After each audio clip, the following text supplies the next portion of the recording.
Hello, human peoples. You're listening to the podcast network of Gamefully Unemployed.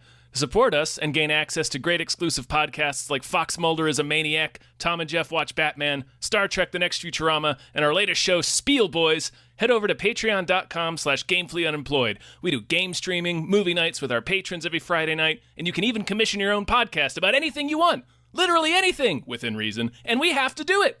You are quite frankly out of excuses not to go visit patreon.com/gamefullyunemployed. That's patreon.com/GAMEFULLY unemployed, which is spelled like it sounds.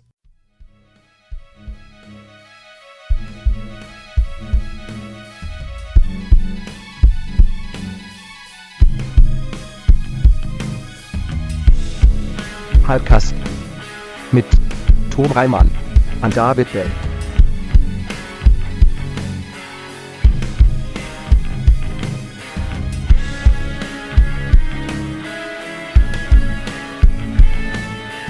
Bada bing. Yeah, that's how this fuck. That's how this can start. Listen, we just podcast together. I got that thing where my throat, I've been throated. Yeah, you got podcast throat. Hey everybody. Hi. Welcome to Hypecast, the show in which we, as in myself and Abe, get hyped about stuff and things. I'm one of your hosts, David Bell. I'm the other guy filling in, Abe Epperson. Hi, Abe. Hey. Guest host, Abe. Yes. And I'm just throwing this out now. We don't have a guest, but this is sort of like, so we didn't start with a guest, if you remember. Mm-hmm. And we are now ending just you and I again, because this is closing out the Abe guest host saga. There can only be one, and I won. So I might as well dip when I'm undefeated. Exactly. That's what I think. You're like Ronnie Cox in TNG. That's right. You came, you showed everybody, and you left. Tom's being tortured. What a reference that everyone gets. Yeah, thank you. Yeah, you're killing it right now, man. No, I'm the king of the podcast. You are, and That's what thank you you said, so much right? for being our king during this last month or so. Yeah, I know, right? It's been a journey. Yeah, we're all a little older and a little wiser now. I like to think so. I think so too. Do you want to before we get started, do you want to plug anything? Yeah, let's go to patreon.com/smallbeans real quick and check out some of the stuff that we got going on over there, or just search Small Beans anywhere you find podcasts, and that will give you a little taste of what the Patreon has to offer, because we do a lot of the same things that Dave and Tom do, which is talk about movies and junk. It's great. Yeah, you can do a general search for Small Beans, but you might get like testicle stuff. Yeah. Small beans is a term for testicles. That's why we chose it as a name. So we made it hard on ourselves. That would be hard to search for Google. But if you search Small Beans Podcast, you'll probably get something. Yeah, then probably not like a testicle podcast. Yeah. Well, we do have a testicle podcast in the work, but hush, mum's the word. Yes, mum is the word. Well, thank you again. Thank you so much, Podcast King. And do you want to one last ride, baby? Let's you want to thank ride some or producers? die. Hyper die. Produce. Hyper die. Activate. All right. Gonna thank some producers, starting with the ghost of Dave Thomas. Woo! Thank you. Thank you to @NerdNumbers. Thank you to Zero Charisma. Yeah. Thank you to Aaron Burser. Woo. Thank you to Abe Epperson, a swell dude. Hey. Thank you to AJ. Yeah. Thank you to Andrew Howe, Deck the Halls with Blood. Thank you to Asking Seven. Thank you to Perry Tumeth, says Scott never died and Scott jokes are lazy Gen X nonsense. Pick it up, and let's keep moving with Bob Grenville. Thank you. Bootler Boodleson. Thank you. Brian, who Tom knows. Thank you. Brockway loves the meat Millie. Mm-hmm. Chester's Prophet. Thank you. Christopher Robert Sparts Esquire. Oh, yeah. Oh, let's not forget Dan Hackroyd. Thank you. And Davey, the ghost of East Las Vegas Francis. Thank you. And David, Knife Boot. Knife Boot. All right, let's get into this. Let's talk about some trailers, baby. We got a lot of hype. We got to start with Peter Pan and Wendy. Yes. Abe, thank God. Thank God we get a new Peter Pan film. Oh, we were so long without one. Yeah. It was like a year. I was starving for the little boy and the little girl to go to the place. Right. I looked it up. There has been in the last 5 years, I believe, like 6 Peter Pan films. Well, it started with like, when was it that it was like Finding Neverland? Right.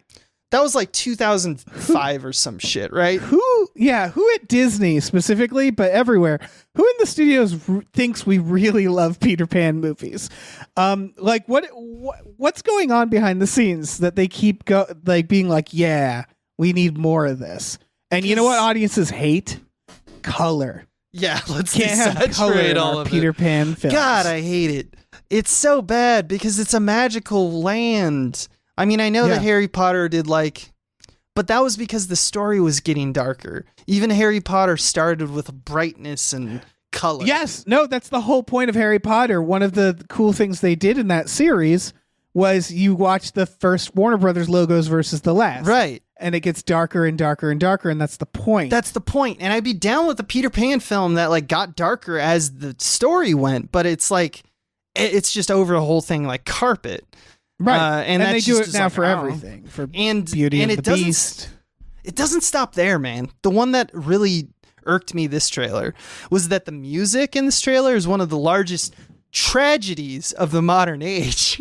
Mm-hmm. This is like a children's tale, yes? And the music and the sound design of this trailer sounds like it's a Nolan film or like a Transformers film. It's like bum, bum, bum, bum, bum, and stuff like that. Why are we duplicating? What are we doing? What are we duplicating here? Before this trailer came out, they were like, first look at Jude Law as Captain Hook. And it's like, I can't see him in this photograph. Who is that? I can't make him out. Is that someone that I should know?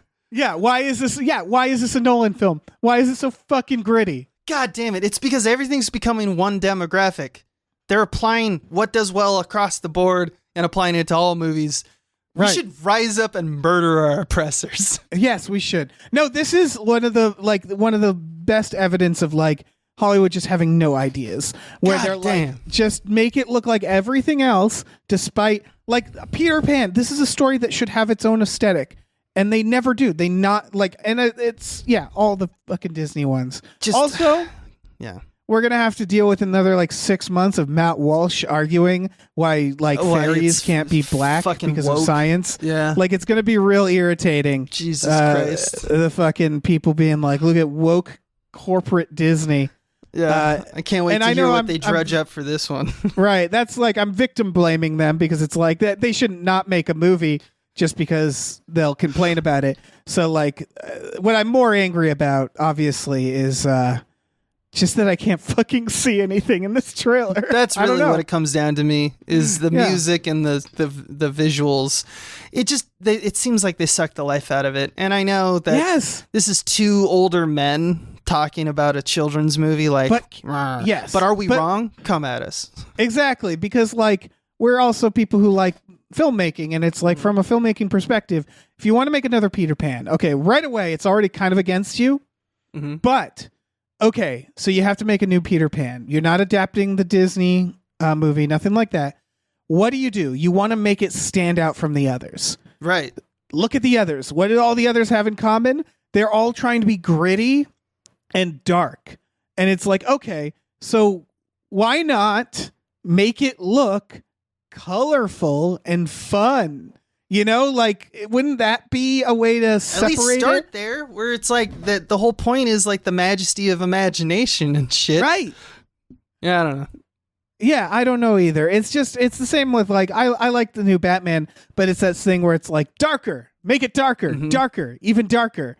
I don't want to be able to see anything. Right. Everything has to be darker and grittier, and it's every time these movies come out, I can't imagine the poor fucking interviews with the cast who have to act like this is something new and exciting. Right, when they know it's they don't know. They don't. It's just another fucking gray ass gritty reboot of a children's film or story, rather. I don't know, man. That's weird. I mean, honestly, this Hypecast so far is getting dark. I think that we should move on before this becomes a gritty reboot of Hypecast. Let's move on. All right. To I was delighted The Haunted by this. Mansion. Yes. It looks fun. Yes, it's darker than I expected. Like, it doesn't look... This is supposed to be dark. It's the Haunted Mansion. It's based on the ride, yes? Yeah. I loved the ride. I think the ride's a work of art. I've talked about this before. Mm-hmm. I just think that the ride is, you watch it, it's like a piece of theater, right? Right. This is from the director of Bad Hair, which I believe is that horror movie about a haunted weave, which is great. Yeah, great idea. Yeah. It's this just all right. So full disclosure, I enjoy the Eddie Murphy one. I think they're both fun. That one's fun, and I think this looks fun. Yeah, because it's, I don't know, it's kind of cool ideas. It seems to be doing the ride a bit. It's and I was surprised by like the fact that it's it's very open about the fact that it's Disney, and it's also not scared to be a little scary. There's been a few movies that have come out even recently on these last few weeks in Hypecast where it's like, what was the David Harbour ghost one and stuff like that? We have a ghost, where I was like, I don't know, man. And it's like they were like shying away from like being like actually terrifying, and then they kind of Disneyfied everything. Here's Disney doing a kind of like, oh yeah, this is kind of for kids, but also we're going to show like fucked up ghosts and stuff. Like it's pretty fucked up, and it's going to be scary. It's going to be fun. It has a fucking cast. It's got Rosario Dawson, Jamie Lee Curtis, Winona Ryder, Danny DeVito, Lakeith Stanfield, where I'm like, fuck, man. Apparently Jared Leto, so that's a shame. I don't know why. What is it? Are they all in his sex cult? Why is he in everything? He's just really Hassan good in the Minaj, and of course Owen Wilson his second haunted house role. I hope he gets decapitated by a fucking fireplace like in The Haunting. Yeah, exactly. They just replay that scene. That's what a fun cast. And like, to me, the last thing that I have to say is, regardless of what you feel about the content, like if you watch this trailer and you're like, yeah, this all looks lame or whatever, man, oh man, I think everyone can enjoy that this is a good trailer. And it doesn't happen often on the show where I'll say this. How much is revealed, the joke to like action ratio for a blockbuster type movie. I don't think I've seen a trailer this good in a while. And I'd love to hear people disagree with me. But like, honestly, it has the makings of like, it tells me exactly what I need to know about what the tone is. Hits me with a few jokes, hits me with a few scares, basically shows me the dynamics of the film, doesn't overstay its welcome, doesn't do cheap shit, and also just kind of doesn't reveal too much. I don't know what the story is really. I need to know like what is Danny DeVito doing in this movie? I don't really know. But I know he's there, and that makes me kind of want to watch it. Yeah, for me this is like, I want this to work. I'm rooting for it. I want this to be the next Pirates of the Caribbean. In that it's like, it's not really, it's obviously not an original piece. It's taken from source material, but the Haunted Mansion, the ride, has a pretty intricate plot actually. And so if they pull from that, which it looks like they are, and if they make it good quality, which it seems fun from the trailer. I like the bit in the hallway where every painting he goes by gets more sinister, and it's just this guy it looks like it's doing what the Haunted Mansion ride did, and it's capturing like that vibe. And if it's well done, I don't know. It's going to be a mindless, fun movie that we can all kind of just sit down, turn off, and enjoy. That's what I want out of this kind of IP, Right. Yeah. Why would it be anything else? Like that's what I don't need this to be. It's supposed to be for kids, so it doesn't have to be that fucking scary. But it just looks fun. And this trailer, like you said, is very good. So positive. Here's hoping. Yeah, maybe they just cut the best parts in. Who knows? Yeah. Also got a note that they skinamarink them. The house gets rid of its windows All and the doors. windows are gone. Yeah, that's right. That's good. Zeitgeisty. I love it. Yeah. Like maybe the writer of this watched Skinamarink and was like, motherfucker. Let's throw that in there. Speaking of things I think look good, this next trailer is for Swarm, not The Swarm, which we covered. This is Swarm. This is created by Donald Glover and one other person who I don't know the name of. Finally a reboot of Swim Fan. Yes. It kind of is. It's about a young woman who's obsessed with like I think a fictional pop star. Yeah. And she it sure seems like she's murdered somebody in this trailer. Sure seems like she's kidnapped somebody and then had to murder someone in order to get away with it. Yeah, and I would argue like the last trailer, they don't show you that much. It doesn't seem like it seems a little cryptic. It tells me enough. Yeah, it tells me here's what I'm worried that it's not going to go far beyond slasher and it'll just be a slasher, because then they've kind of, if they go beyond, then that will be a nice little treat. If they don't, like, we've kind of seen all of the bits, where else are they going to go? We've seen her covered in blood, what looks like to be chopping up a body in like a kitchen, it's like, I kind of, all right, so that's the level that she'll go. Now I know that. I hope they go elsewhere. Yeah, this is going to be a series. It's Janine Neighbors is the other creator, who is also a writer for Atlanta. So I'd say, like, if Atlanta does it for you, this is the same people. Probably going to be quality, yeah. Yeah. Yeah. I'm actually surprised that we don't have more parasocial, like, commentary movies in the horror genre. Again, not a movie. That's the only thing that makes me go, huh? Like, this doesn't feel sustainable as a plot? It doesn't. And that I'm getting really bad at determining what's what, but like, given that it's been like the last 5 to 10 years, probably even more so during COVID lockdown, parasocial, relationships have become a bigger thing, right? Yeah. And I think that's, it seems like it's ready to milk. And I know there's been a few installments in movies and TV shows, but it just seems like, I was just, when it hit me what this was about, I was like, wow, why haven't we seen more of these yet? Yeah.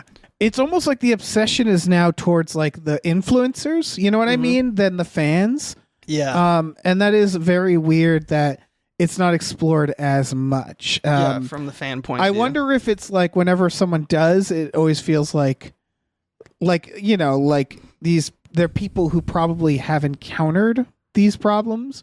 So maybe it feels too personal to tell the story for these people. I don't know. Like Donald Glover is a star.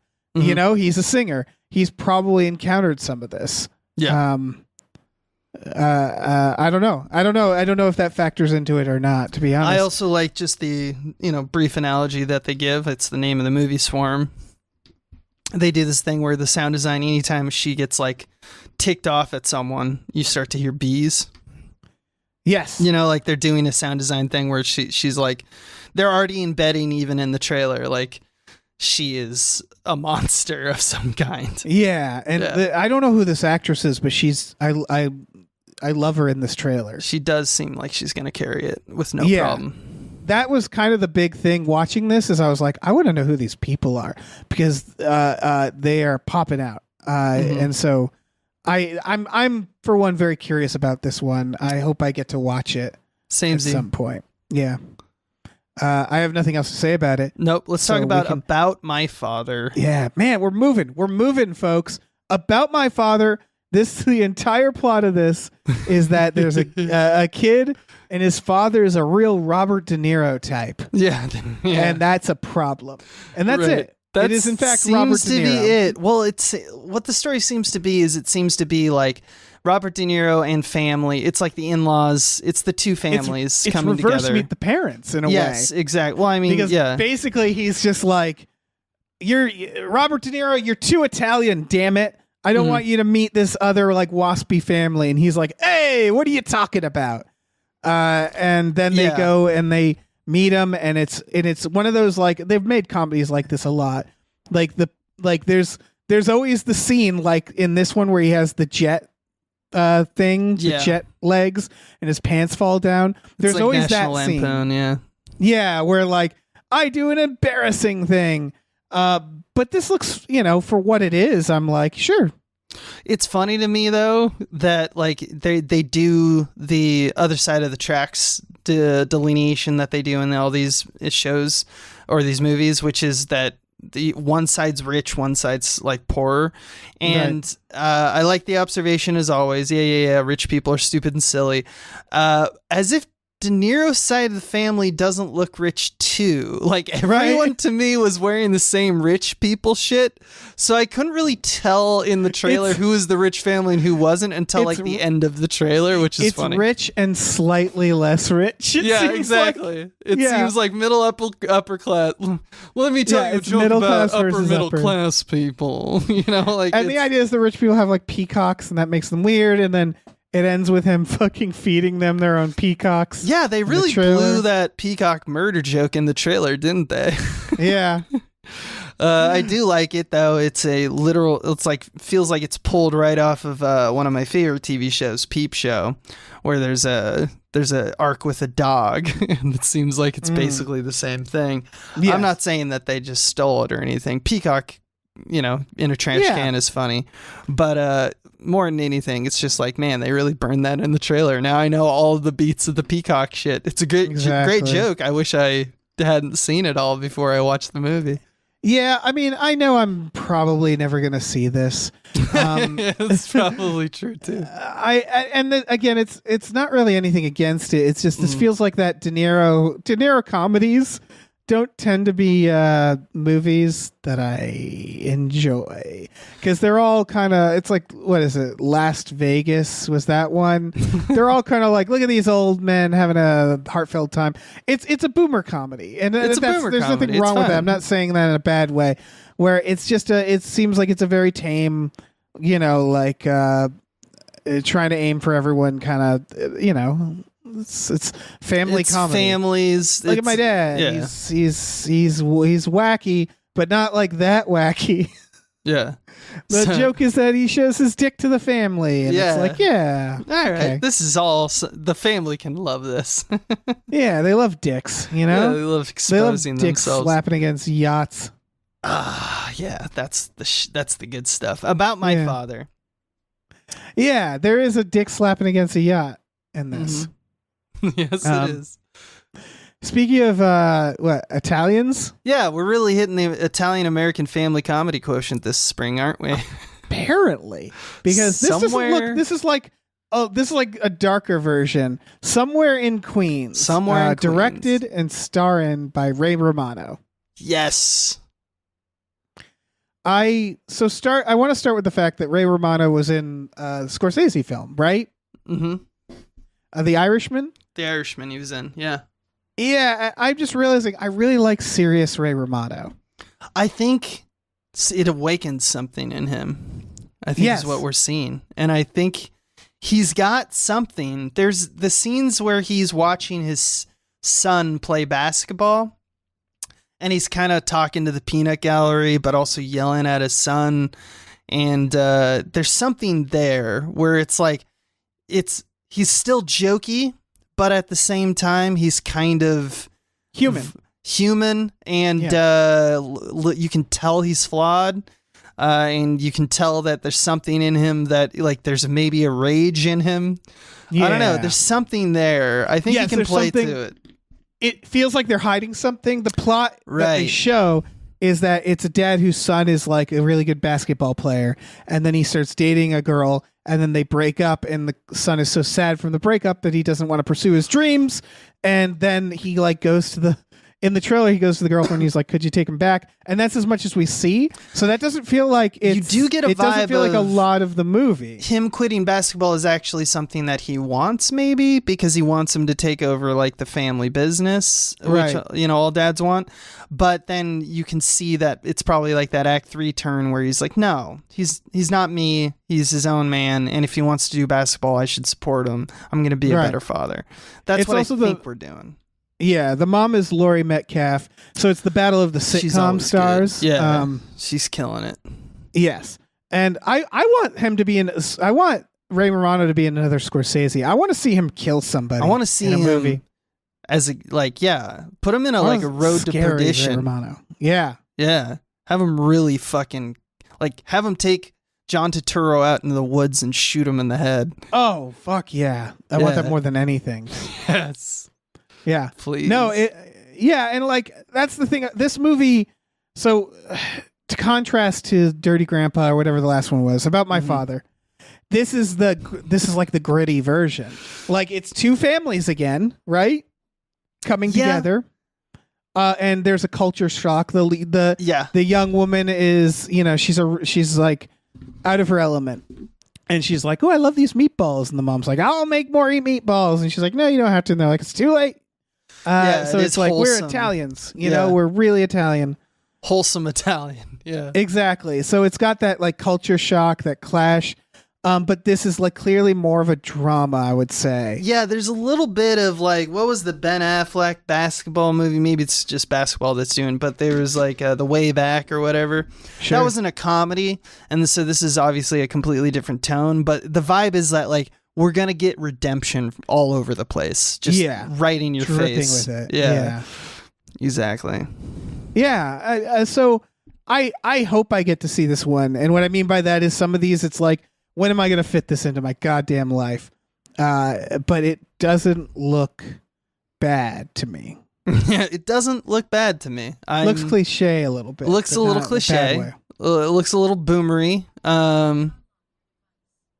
But also I feel like I could give it a chance. I definitely will give it a chance. This is like a see it with your grandma movie, Dirty Grandpa, yeah. Yeah, with your dirty grandpa. See it. Go and see it. Speaking of things you could watch with your grandma, The Blackening. Hell yeah. This is from Tim Story, the director of Fantastic Four, Part 1 and 2. Jesus. He also did Shaft and Ride Along, which makes more sense. It's from the writers of like Barbershop and Brooklyn Nine-Nine. This has everybody's going off on the tagline, which is they can't all die first. It's a great tagline. Yeah, it's Scream, but around black stereotypes and horror, right? Right. It's also as the trailer reveals, the main premise is that they find a racist horror Jumanji. It's amazing. Racist Jumanji is kind of amazing. Offer. Yeah, and there seems to be some ghost or some figure. Maybe it's supernatural, maybe it's not, and it's just some racist. But it's because it's kind of Saw-esque. There's a figure that kind of follows them, who seems to be a part or is like in on it, like in the board game, in on it, which is weird. So I'm sure they'll find a way to do that, and I'm sure it's probably supernatural.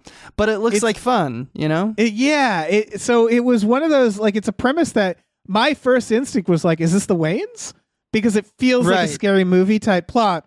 Because it feels like a parody. Because he goes on the screen like Jigsaw style, and he's like, "I'm going to kill your friend, and then I'm going to kill you all, unless you can choose who amongst you is the blackest, and I'll kill them instead." So he's a racist. Yeah. And then of course we get a very like low hanging fruit argument about who's the blackest. One of them's like, "I can't be, I'm gay," and they all go, "Ah, damn," like stuff like that. I voted for Trump. Yeah.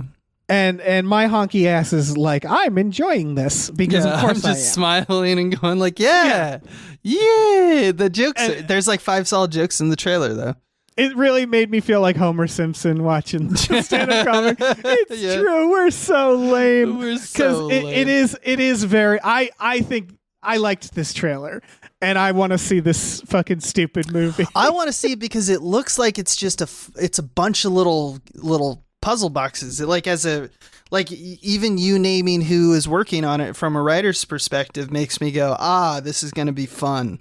Because it's got the right talent behind everything. Seemed like in the trailer that it's like, well, you could roll Rolodex like 80 jokes on that. Oh, well, you can do, but I bet they have a whole scene on that one. It seems like some of the jokes are low hanging fruit.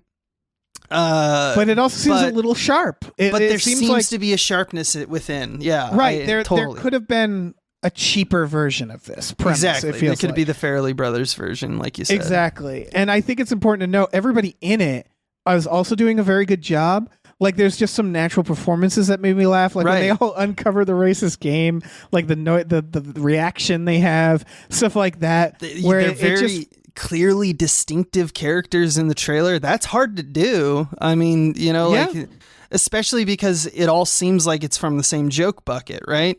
Exactly. It's that I got a vibe from almost every person that I saw in the trailer. So kudos to the writer of the trailer, Exactly. Yeah. This is I looked it up. It's a 90-minute movie, and it's like, that makes sense.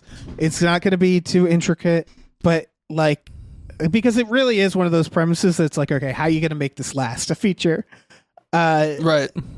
But I think they will. And I don't know. I'm very curious about this. It's kind of got the same Cocaine Bear thing where it's like, we are giving you a premise, a very specific joke that we're starting with.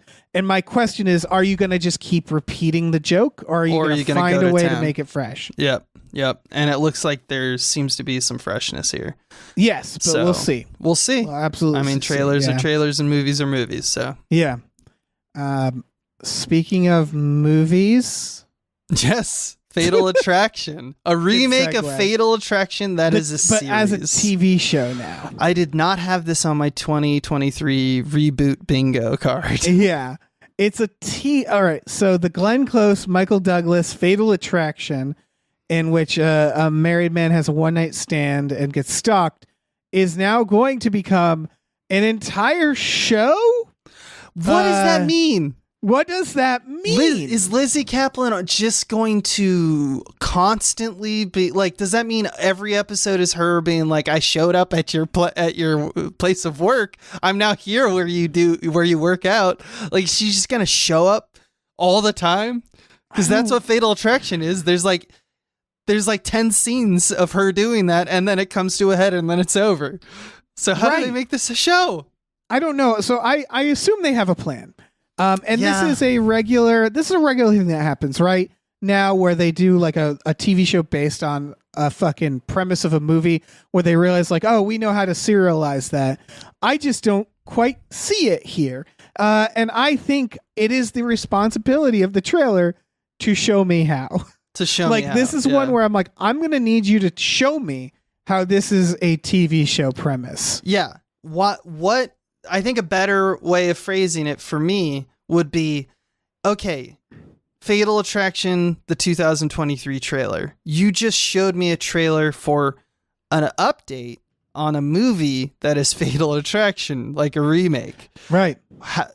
You didn't show me a TV show version of that, because all you did is just show me the beats of Fatal Attraction, which has a distinctive ending.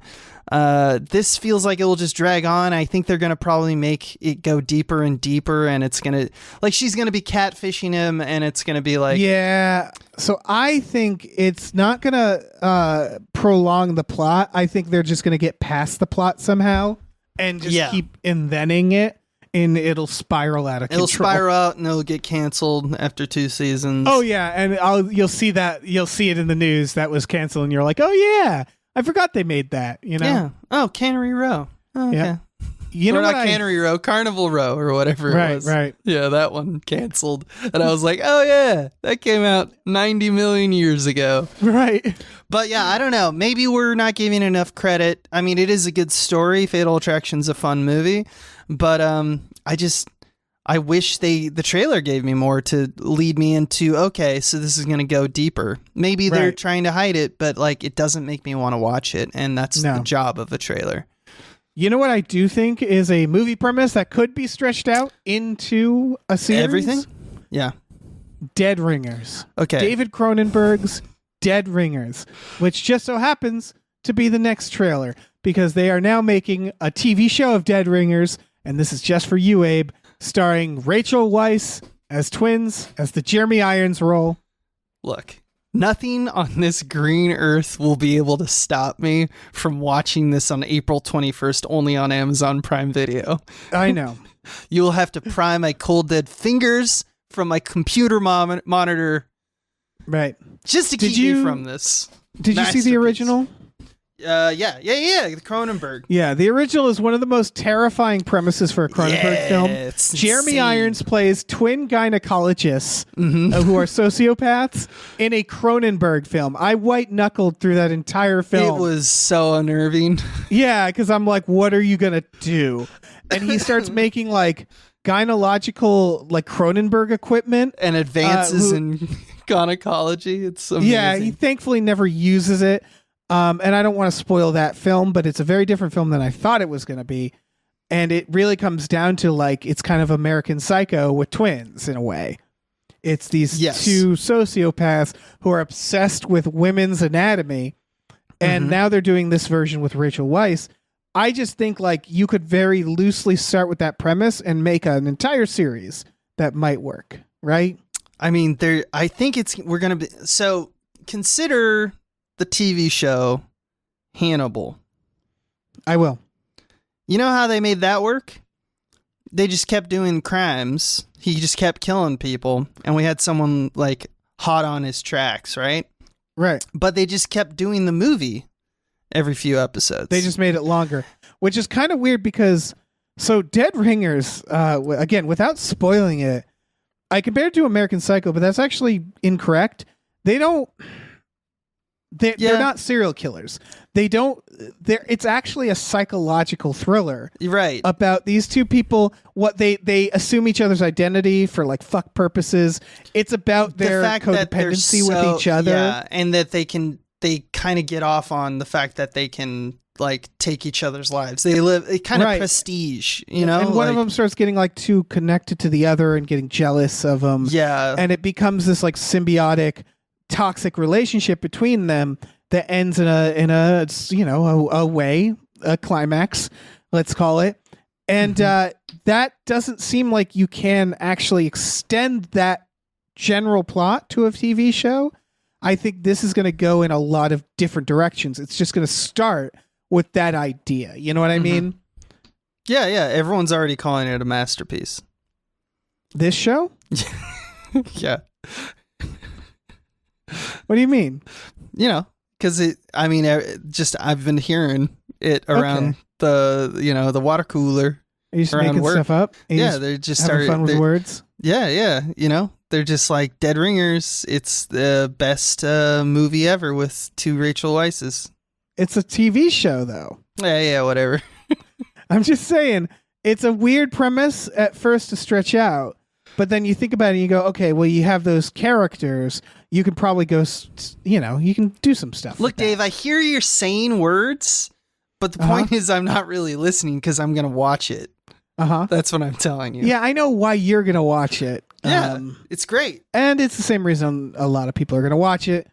The trailer is kind of cool because it shows one of them just covered in blood. And I think the other one's pregnant. Yeah.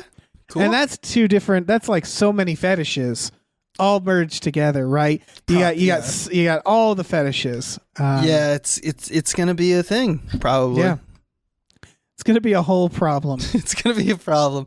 No, to what you're saying, I think they're just like Fatal Attraction gonna have a job to do, but I do think this one does segue a little bit better. That's why I mentioned Hannibal. So. I think that they can keep doing. Not necessarily crimes, but they can keep evolving the way in which they manipulate and fuck each other over. Because I can't stress enough, they don't do crimes in the movie.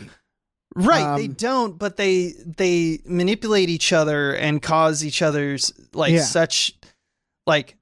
so many problems that ultimately, I think the Rachel Weisz's could be like, but we got to kind of stick together because if we don't, then we won't have anything and we need each other. But it'd be amazing if this is gynecology house where it's where just they solve stuff. A new vagina case every week. Oh, that'd be amazing. Jesus, I never even thought of that as a procedural. That's fantastic. That's what America needs.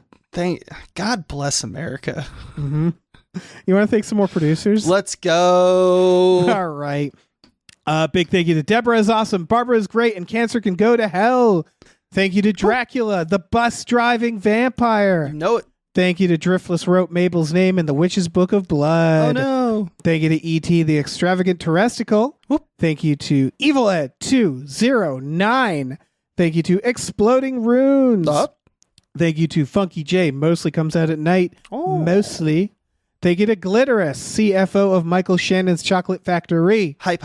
And thank you to Heathcliff's Helping Handfuls. Let's thank Ombre says, Mabel, step on me. Thank you. Let's thank ImpossibleWorlds.net, the new quarterly anthology featuring works from creators like Michael Swaim. Oh. Let's thank James Cameron's Prolapsed Locomotive. Thank you. Let's not forget Krisanovich. Thank you. Let's all thank together. Look, Ma, I'm on a podcast. Thank you. Also, Mackenzie fuck shuffling with Willem Dafoe's confusingly large dick chill. Thank you. And let's hear for Mercurial Oz. Ooh, yeah. And also Mike the Lurker. Thank you. And last but not least, no one can hear you scream in space, McNulty. Booyah. Booyah. Right. Let's go. Let's talk about Lord of the Rings and how they're making a bunch more. The Hollywood Reporter has put out the fact that this is unrelated to the Amazon show, mind you. Warner Brothers Discovery is saying that they are hoping to make Lord of the Rings their Star Wars. You know, right? Because Star Wars is really good right now. Well, here's the thing, Dave. This is actually a great art. This is a Hollywood Reporter article, and I think that's a very clickbait title based off what the article is saying. And I think there's a lot of interesting things happening right now with Lord of the Rings, because you think that. So what's happened is Warner Brothers Discovery has basically purchased all of it, right? So you think that Warner Brothers Discovery, based on their recent track record, has a good chance of giving another huge Lord of the Rings universe what it needs to thrive. The first time we did Lord of the Rings, in the Peter Jackson version, it was insanely expensive, and it was such a gamble, and people who were producing it and needed to make money out of it freaked the fuck out. Right. And Warner Brothers has shown in the last 6 months a new pedigree of holding the line and tempering their bets. So they're gonna either die of worry, and if they fuck it up, it will tank the brand and company if they go through with this. This is huge stuff to me. I think this is a make or break moment for Warner Brothers. They're putting 100%. all of their money in Lord of the Rings. Yeah, and I just don't. Here's the other thing. In theory, making more movies set in the Tolkien universe, not a bad idea. But the fact that they're saying they're thinking of Star Wars as the model, and the fact that I just fundamentally don't trust studios right now, I don't think this is gonna go well for them. Well, I just think it's the wrong studio, to be honest. Yeah. Well, I guess what we've always said about Star Wars, which is Star Wars is a very unique universe, right? And we keep saying tell more stories in that universe that aren't related to the goddamn Skywalkers. And they refuse to. Everything has to be an add-on. Everything is we know exactly where Luke Skywalker was for every moment of his entire fucking life. They're just taking him and picking him apart, and that entire Darth Vader stuff, they won't leave it alone, and to the point where it's now nothing's making sense. And Lord of the Rings has, of course, Sauron. And right away, my thought is, stay the fuck away from Sauron. I'm begging you, don't do the same mistake as Star Wars. If you're make it all the one story to rule them all. It was going to be did you know that in between The Hobbit and Lord of the Rings, this other thing happened? And then, did you know that after Lord of the Rings, the last one, Sauron comes back another time, and none of that matter. When they start tacking on more and more to the point that they lose sight of what made the original story is good, and make those useless, where they're just a drop in the bucket, where suddenly you're oh great, so I guess nothing in Return of the King mattered because Sauron's back. Somehow Sauron has returned, yeah. No, I hear you. I hear you, and and it's definitely an issue. But I want to play devil's advocate a little bit, because if you look at Star Wars, that was a significantly great idea by a man who essentially created a world and some auxiliary planets in a certain fashion that the world all took and ran with, right? but it wasn't an overarching kind of like work of art like Lord of the Rings is. They have so many things they can pull from. And like, so they can, you know, the Vyar or whatever the fuck they're called and shit like that. They can do like weird stuff where there's like, oh, we're going to talk about gods now. We're going to do the cosmos. Or I don't know if they're going to do that stuff, but it's there. They have the source material. But so was the extended universe in Star Wars. I guess that's true. There was books and books and books and books and books of unrelated stories. You know, there's a reason The Mandalorian is like their most successful thing. Because it's following characters, but even that couldn't help but to have Luke Skywalker.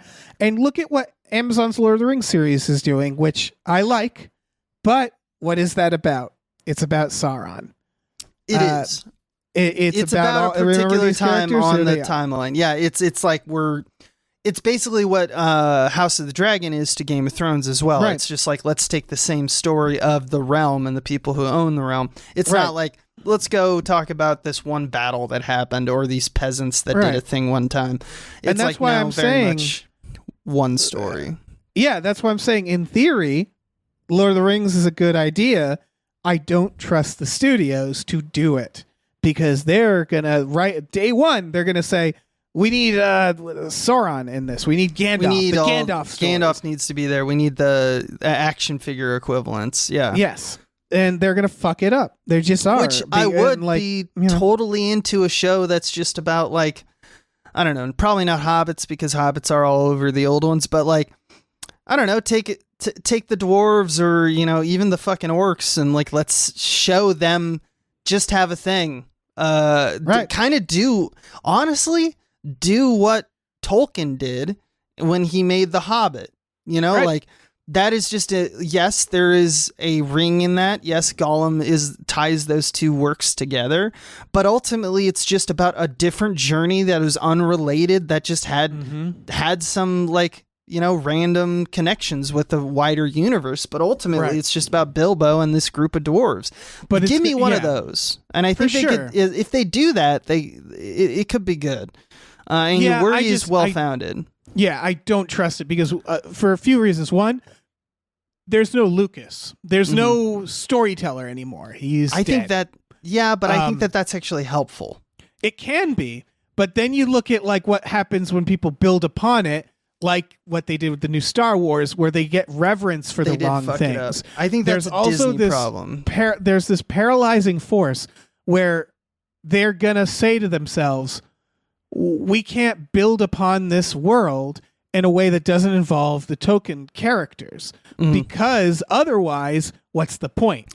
Then we're just telling a fantasy story, that's right? True. That's a uniquely studio way of thinking of it, and it could influence it. The Tolkien world is generic now. Dungeons and Dragons exist, you know? Yeah. And so, like, what makes a Lord of the Rings story a Lord of the Rings story?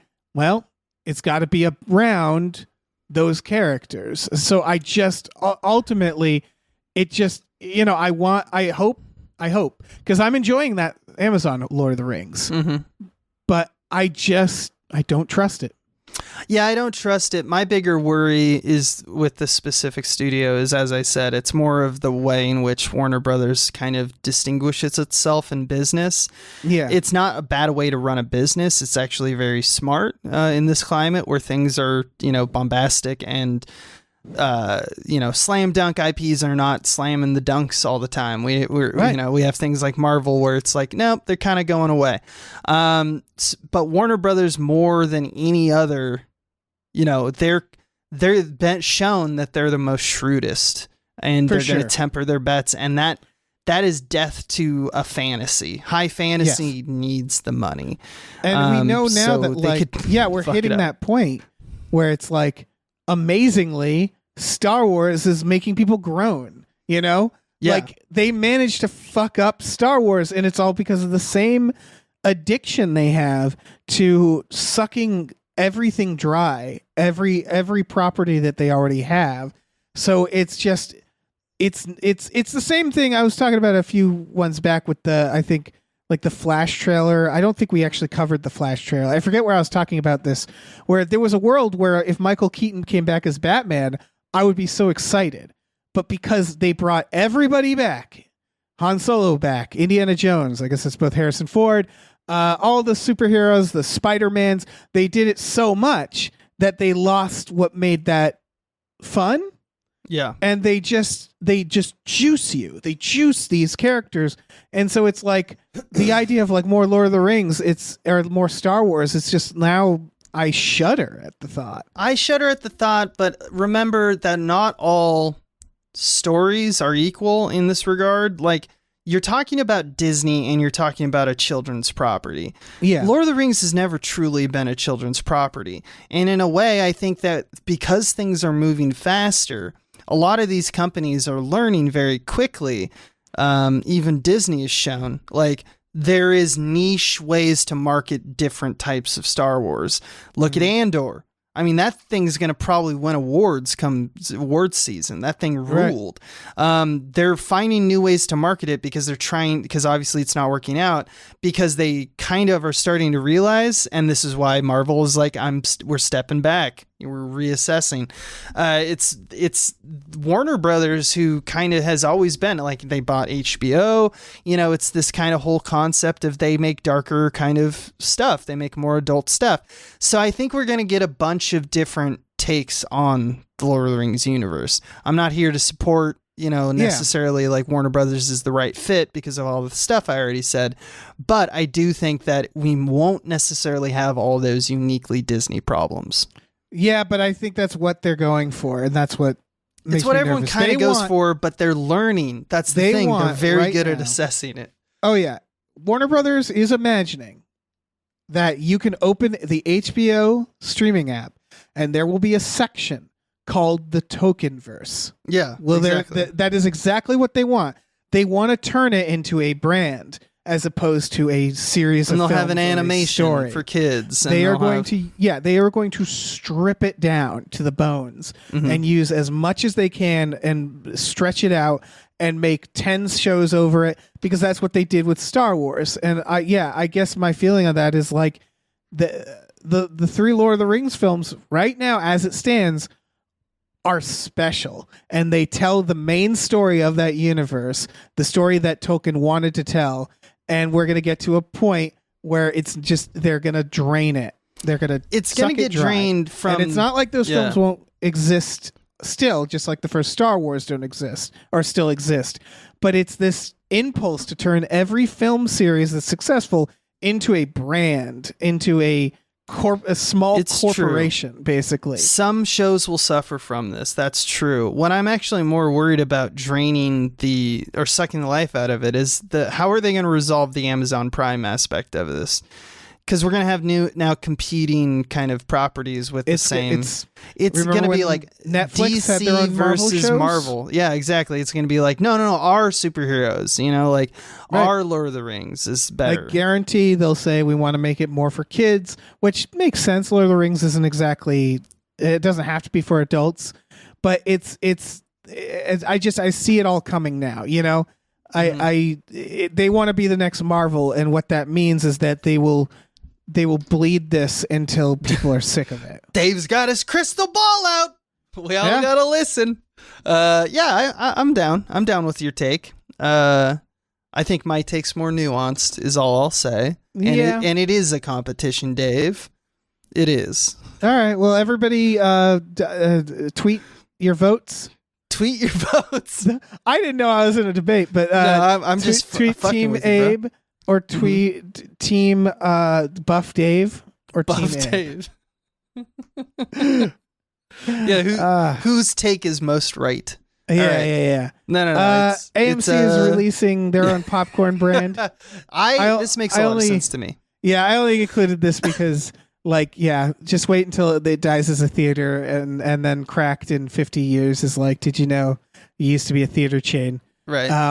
As someone who worked in a movie theater and made popcorn, I'm just going to tell you now, it's just going to taste like all the other popcorns. Well, of course, but that's what people are buying. That's why they come to the fucking theater and spend $15 on it. Yeah. What I mean is that like theater popcorn is made in a specific way that you can't do with microwave popcorn. So like This is just going to taste like microwave popcorn. Yes, that's probably what it will be. Because that's nothing wrong, nothing against because we can't have nice things because it costs money to have nice things and people don't like spending money. But if they're really serious about this, I mean, AMC is a soda and popcorn company already before they were doing poorly as a theater, right? Like that's how they made their money. Oh, that's how all theaters make their money. Exactly. So they're going to run that shit till they die. Money from ticket sales. Exactly. But to me, the smart thing would be to do is to make like a cultural kind of expectation, kind of like how Uber and shit did, which is they should make like popcorn cars that drive to your place and pop fresh corn right when you watch your movies. 100%. Yes, because that's what I was getting at is like, I hope I'm wrong. Maybe this will be special, but the theater popcorn is delicious because it's freshly popped in that system, and they do specific things to make it good. That I don't know. You can sort of do it in microwave popcorn, but I probably won't be the same. And there's probably some people who are like, popcorn all tastes the same, so I don't even know what you're talking about. Right. Those people can be right too. Yeah, to each their own. But like, I think for the people who are gonna miss the experience of watching a movie in a theater with like a popcorn made from the popcorn stand in the thing. I think that there is a subset of people who would pay for a kind of thing of like, yes, I'm gonna buy a movie and it's on Netflix. Do you want popcorn to be delivered to you? I'll check that box. It's like weird. It's weird that we said it's fine for someone to drive around neighborhoods giving away, or not giving away, but selling ice cream to kids. Yeah. But we don't get to do that for anything else. Not beer, not popcorn. And anything. Why not have that as you're proposing here? Yeah. A popcorn truck. And maybe they blast Corn, the band. They have taco trucks, so it's tacos and it's ice cream. That's the only things that were allowed. But do taco trucks go around? Do they go street to street? Yeah, some of them. Fuck, man. Why isn't there one? Man, fuck. I want Most of them get big and then they like just park at one spot down, and then you tweet out. They tweet out that they're like, we're going to be here today. Gross. But like you're talking old school. Like let's just play a sound and the kids that can hear us. Yeah, just get those fuckers. Ding-a-ling-a-ling. Yeah, ice cream. What did you get? What did you always get? For ice cream trucks? I lived rural farmland area. Dude, I didn't have. Well, so did I. But whenever I visited my grandma, the ice cream truck would come, and they had a suburb because they were in Worcester, and I get the Ninja Turtles, obviously, with the gumball eyes. The gumball eyes Ninja Turtles. I don't think I've even had one of those. Man, I think I've had maybe a odd Choco Taco, perhaps. Okay. Maybe an ice cream sandwich. But my childhood was all about catching frogs and kicking rocks, my man. Wow, that's terrible. Yeah, I was in the thick of it. Yeah, I mean, I did. I went to the swimming hole to look at tadpoles. Oh yeah, you did too. I didn't know it was a competition. Let's hear it out. Twitter hashtag Buff Abe or Dave. Who won this one? Right, you get to be Buff Abe this time. That's right. You want to thank some more producers with me? I fucking love it, dude. Big old sloppy thank you to Norm from Cheers. Slop, slop, slop. Thank you to Pete Forpagel. Whoop. Thank you to Numino Ultramicroscopic Silico Volcano Coniosis Anti-Disestablishmentarianism Jones. Wowee. Thank you to Rev MD. Woo. Thank you to Ricky Cilantro. All right. Thank you to Rosemary's Baby from Eraserhead. Okay. Thank you to Screaming Horses New Year's Baby. Woo. Thank you to Snapper Carr Punches God in the Dick. Oh. Thank you to Sorry Cop, the world's most laughable centrist. Yes. Thank you to Steven. Yes. Thank you to the conveniently placed self-destruct button on the top of every baby's head. Woo! Let's keep it going with the Midnight Patron. What patrons at midnight? Thank you. Let's hear it for the Oatmeal Savage. Let's hear it for the To Be Terror Bunny says, watch Dead Heat. Let's hear it for these 7 Bs. Thank you. Let's hear it for Tiger Drawers, Pratt Thompson. Raindrops keep falling on my head. Let's keep hearing it for Tip Drizzle. Thank you. Let's not forget Tux. Tux. How about Vincent? Vincent. Thank you. Let's thank Why Don't You Take a Flying Fuck at the Moon? Let's hear it for your mom. Your mom. And last but not least, Zzz, because Pie Guy likes being last. Okay. All right. Let's fucking go. So this is the part, and it's my last one, so I'm going to savor it because I'm not going to be here after this. Dave. Yes. Yeah. Yes. Abe? Do you have any movies that deserve a more hype? Are you doing Italian? I don't know, man. I'm not. I do that to my kitty. I go, I'm an Italian kitty. Yes. I do. All right, cool. What are they, dude? Well, okay. So I have 1.5. All right. Let's call this 1.5. Fuck. And we'll start with the one that's the one. And this comes out April 12th, limited theaters, and it's called Sick of Myself. Ooh. It is about it's funny, we were just talking about this in the sense that we don't do the parasocial, but we do influencer. This is about a woman who is kind of like she's always in competition with her boyfriend, who's an artist who apparently, according to the synopsis, found success with an installation about stolen chairs. So I think it's going to be like real shallow shit. That's right. She begins to abuse pharmaceuticals that creates basically a rash or scars on her face. It really fucks her up. Yeah. It really fucks her up, and it's like hurting her health. And she's doing it basically just for the attention. And it's sort of about this idea of like these narcissism. two people narcissism and trying to one up each other. And her way of doing it is like just by fucking herself up. Right. They compared it to like Eyes Without a Face. She's covered in these bandages. I see that. There's apparently a scene where they both fuck while the boyfriend describes how great her funeral would be to her. Yeah. And how all the people she wants is there and they're crying. Me.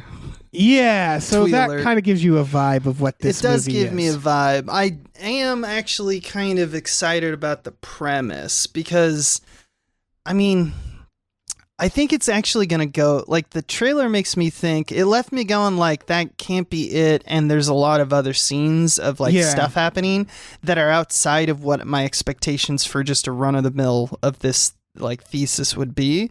So I think it's going to go a lot more uncomfortable places than we think it will, which could be rad.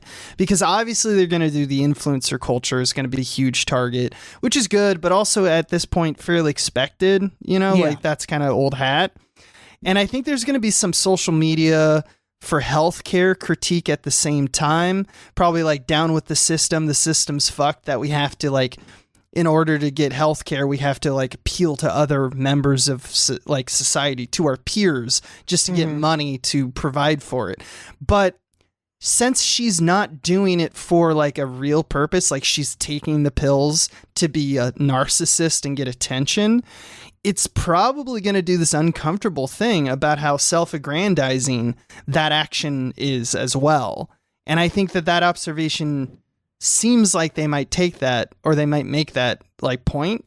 And I think that's going to be uncomfortable for a lot of people, because I don't think I think people, it's for a lot of people, it's easier just to say the system's fucked and let's just all blame the system. And that's true. That's absolutely true.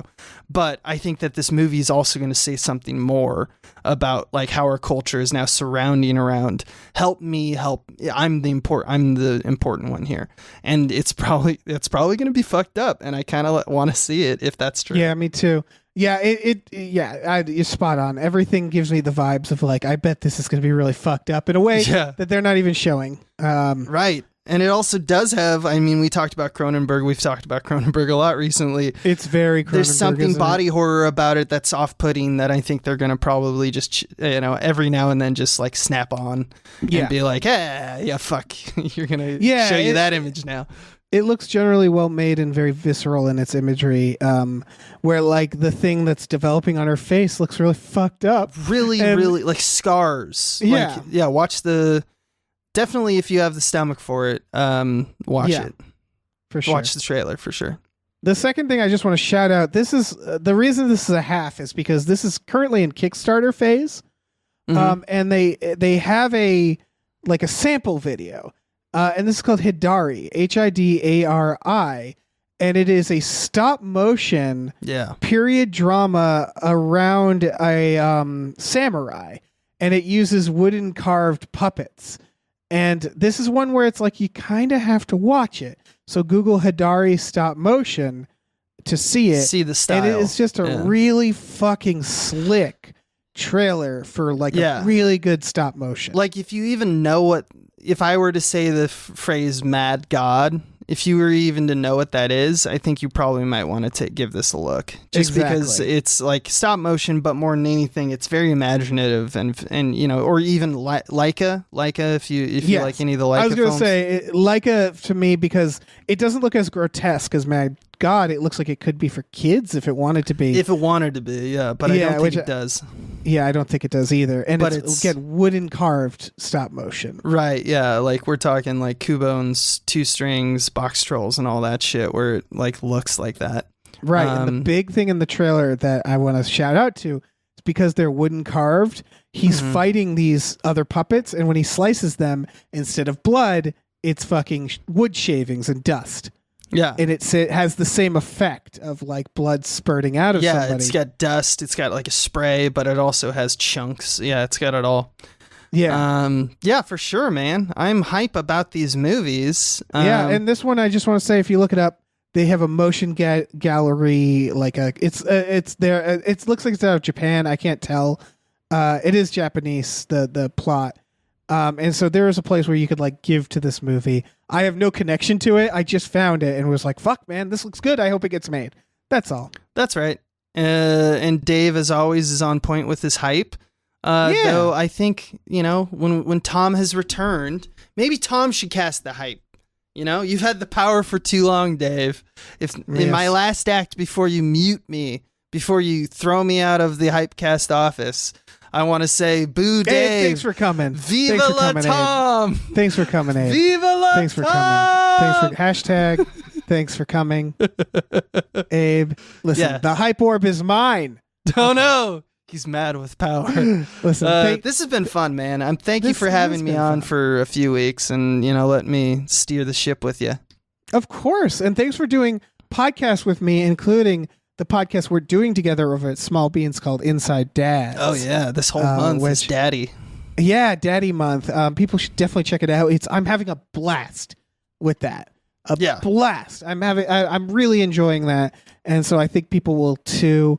Do you want to tell people about that? Yeah, I think people will remember this time as the Debasance. Or the daddy era. The daddy era? Yeah. We're definitely been podcasting with each other a lot. And so you can see more of that at patreon.com/smallbeans, as I said earlier. Come check us out. We're also making a movie transparently in front of you, which is a cool kind of project. It's called Papa Bear, and it's about Michael Swaim's semi-autobiographical story of his dad coming out as a gay furry when he was around 17.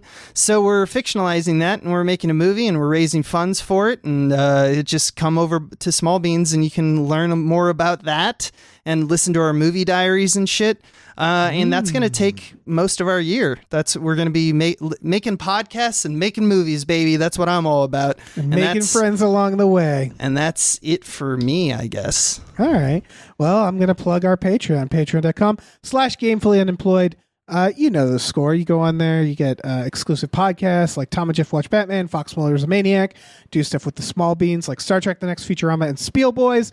GamefullyUnemployed.com gets you to our merch store every Friday night. That is the night of the day this comes out. We watch movies with our patrons as well. So these are all things. These are all things. No one can deny that these are things. Yes. Yeah. Everyone, get on board with the things. Come do the things. Get all up on our things. Fucking maniacs. And let us say goodbye. All right. Bye, everybody. Goodbye.